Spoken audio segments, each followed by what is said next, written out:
Ассалаумағалейкум, сіздермен бірге ауылдың жігіті Жәнібек. Бүгінгі бір қызық контент болайын деп тұр. Ойға бір жақсы идея келді. Яғни күнделікті тұрмыстық жағдайда қолданылатын заттардың бөлшектерін қазақшаға атауы және құралдарын.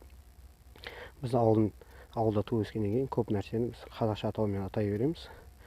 Қалада байқағаным, көпшілік жерде жөндеу жұмыстарын жүргізетін адамдар көп нәрсені, бұл заттардың атауын орысша атайды екен. Яғни сөйтіп мен бұны қазақшасын айтуды жөн көрдім. Видеоды сондықтан аяғына дейін қараңыздар, өте қызықты болады. Видеоны барынша қысқа қылуға тырысамын.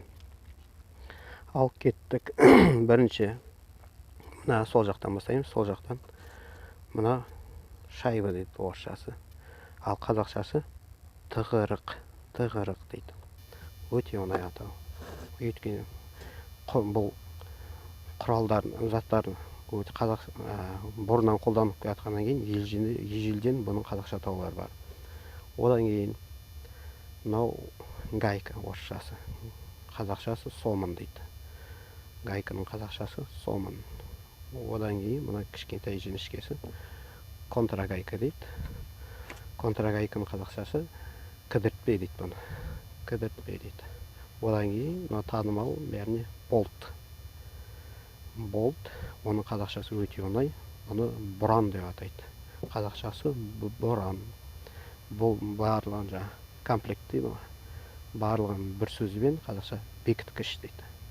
Орысшасы, яғни қалай айтсам, крепежный деталь немесе крепежный изделие дейді. Қазақшасы бұның бір сөзбен бекіткіш деп аталады. Одан кейін құрал саймандарға көшеміз.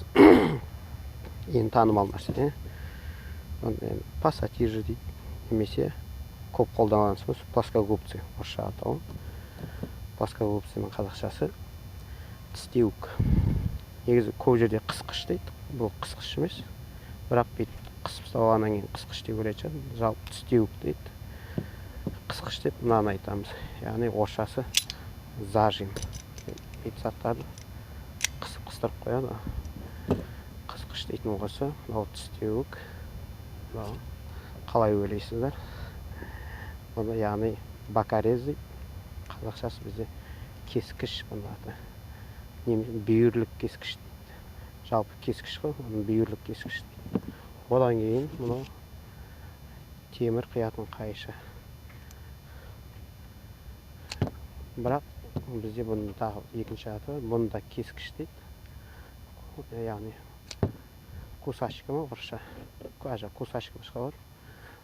Бұл да кескіш қой жалпы. Бұны кескіш дейді. Одан кейін ең көп қолданған сөздердің бірі отвертка. Отвертка қазақшасы өте оңай, бұрағыш. Бұрағыш дейді. Одан кейін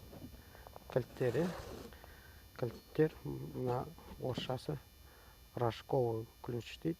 Қазақшасы оңай, мүйізді кілт дейді. Бұл мүйізді кілт. Одан кейін бізде не? Егеу. Ал мынаны биялай дейді. Бұл құралдардың, заттардың қазақша атаулары оңай, тез есте сақтауға болады. Егер бұл видео сіздерге ұнаса, лайк басамыз, жақындармен бөлісеміз, және арнама жазыламыз, және де комментарияда сіздерде қалай аталатын жазып кетеміз, немесе тағы да басқа бөлшек құралдар болса, соның қазақша атауларын жазып кетулеріңізді сұраймын. Келесіде тағы да осындай бір қызық видеолар болады. Сондықтан каналымнан үзбей қарап отырыңыздар. Келесі кездескенше сау саламатта болайық.